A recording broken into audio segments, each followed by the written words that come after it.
नमस्कार दोस्तों, आज की कहानी है हमारी भूत की लाश। चलिए दोस्तों, कहानी को शुरू करते हैं। हर व्यक्ति की चाहत होती है कि उसकी शादी हो और उसे एक खूबसूरत दुल्हन मिले, लेकिन घूंघट उठाते ही यह पता चले कि जिसे दुल्हन बनाकर लाए हैं वो लड़की नहीं, कोई भूतनी है। तो सोचिए क्या गुजरेगी उस व्यक्ति पर। ऐसे ही बहुत साल पहले की एक पुरानी घटना है। गाँव की उस गाँव में एक आलोक नाम का आदमी रहता था। उसका एक कल्लू नाम का नौजवान लड़का था जिसकी उम्र लगभग 25 साल का था। आलोक ने सोचा कि अब मुझे मेरे लड़के की शादी कर देनी चाहिए। फिर उसने एक बहुत सुंदर लड़की ढूंढी। एक अच्छा सा मुहूर्त देखकर दोनों की शादी करवा दी। कल्लू अपने दुल्हन को लेकर घर वापस आ रहा था और पहले के ज़माने में दुल्हन अपने ससुराल डोली में बैठकर आती थी।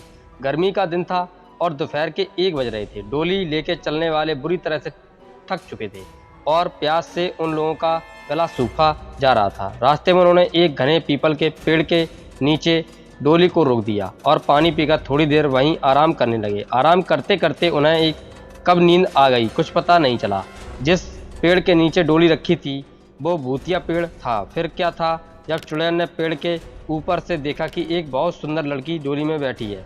अब मैं इसको अपना शिकार तो जरूर।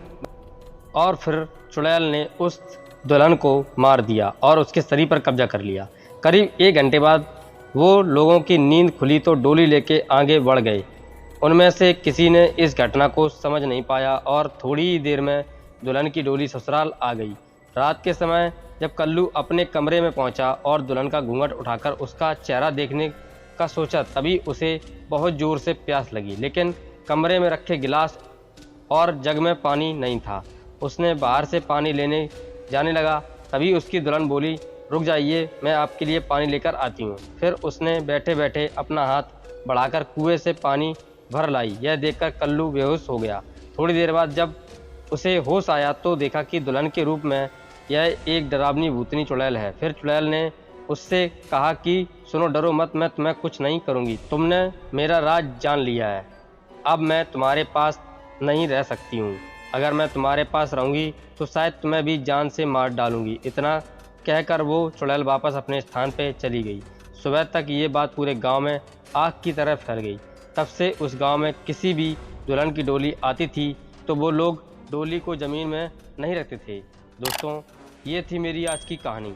दोस्तों, कैसी लगी? अच्छी लगी हो तो एक लाइक कर देना और चैनल को सब्सक्राइब करना बिल्कुल मत भूलना और बेल आइकन को दबा लेना, जिससे नए नए अपडेट आपको मिलते रहें। मिलते हैं ऐसे ही रोचक और धमाकेदार कहानी को लेकर अगली कड़ी में। तब तक के लिए नमस्कार, जय हिंद, वंदे मातरम।